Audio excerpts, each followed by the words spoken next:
Rusia kembali menunjukkan komitmennya dalam mendukung Palestina mencapai kebebasan dalam mendirikan negara yang merdeka dan berdaulat.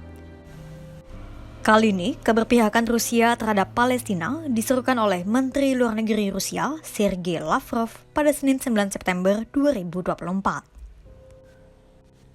Seruan itu Lavrov sampaikan pada pertemuan dialog strategis Dewan Kerjasama Rusia dan Negara Teluk di Riyadh, Arab Saudi.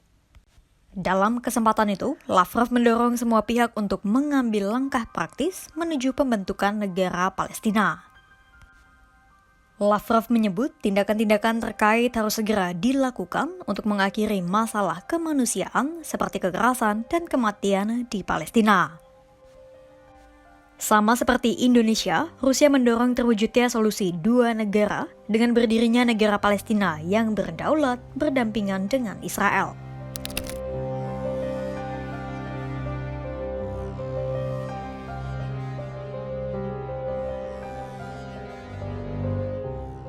Ini bukan kali pertama Rusia menyerukan pembentukan negara Palestina yang merdeka.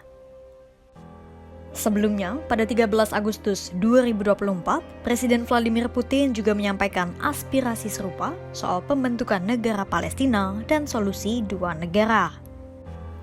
Putin menyebut sebuah perdamaian bisa berjalan langgeng jika Palestina bisa berdiri sebagai sebuah negara yang utuh.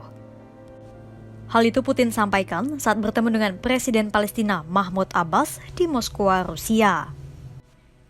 Pada Juni 2024, Lavrov juga pernah mengkritik keras metode Israel dalam melancarkan operasi militer mereka ke Gaza dan sekitarnya. Hal itu Lavrov sampaikan dalam pertemuan para Menteri Luar Negeri Organisasi Traktat Keamanan Kolektif di Kazakhstan. Tak hanya mendukung berdirinya negara Palestina, Rusia juga tak memasukkan Hamas ke dalam daftar hitam organisasi teroris seperti yang dilakukan oleh Amerika Serikat dan Uni Eropa. Bahkan pada tahun 2006, Rusia juga sempat menyambut kedatangan delegasi Hamas di Moskwa usai kemenangan mereka dalam pemilu Palestina. Kemudian pada Februari 2024, Rusia juga pernah menjadi tuan rumah perundingan rekonsiliasi Hamas, Fatah, dan Jihad Islam meski tak menghasilkan apapun. Rusia juga beberapa kali menggunakan hak vetonya dalam rapat Dewan Keamanan PBB ketika Amerika Serikat dan Inggris membahas proposal terkait perang Israel-Hamas. Melalui Kementerian Darurat Rusia, Moskwa juga dilaporkan telah mengirim ratusan ton bantuan, termasuk makanan dan produk kebersihan ke Palestina.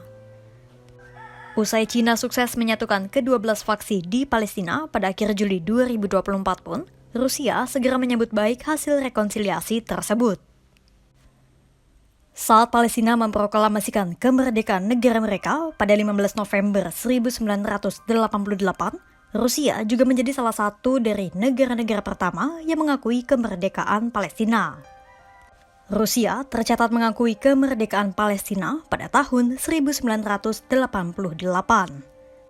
Selain Rusia, ada 82 negara lain yang turut mengakui kemerdekaan Palestina di tahun 1988.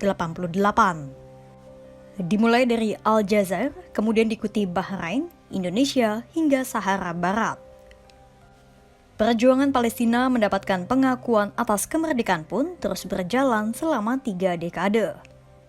Perjalanan Palestina mendapatkan pengakuan kemerdekaan pun bukan hal yang mudah dan tidak terjadi dalam waktu singkat.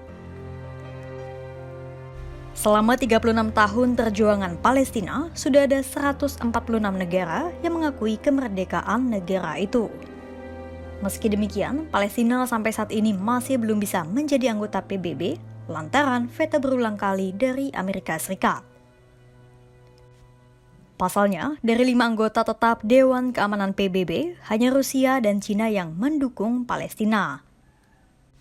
2 negara lainnya, Inggris dan Prancis, menyebut punya potensi untuk mendukung Palestina sebagai negara. Sementara satu sisanya, Amerika Serikat belum mau mengakui negara Palestina sampai saat ini. Rusia bersama negara-negara pendukung Palestina lainnya telah menyuarakan berdirinya negara Palestina yang berdaulat bahkan sejak 3 dekade yang lalu. Meski demikian, Israel sebagai negara yang berkonflik dengan Palestina tak mau hidup berdampingan. Namun, tekanan terus diberikan oleh negara-negara pendukung Palestina terhadap Israel.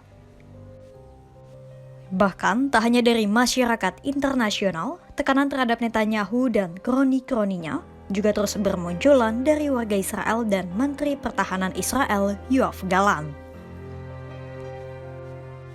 Lantas, sampai kapan Netanyahu dan pemerintahan sayap kanannya akan terus melanggengkan serangan tak berkesudahan di Palestina? Simak terus perkembangannya hanya di kanal YouTube Kompas.com.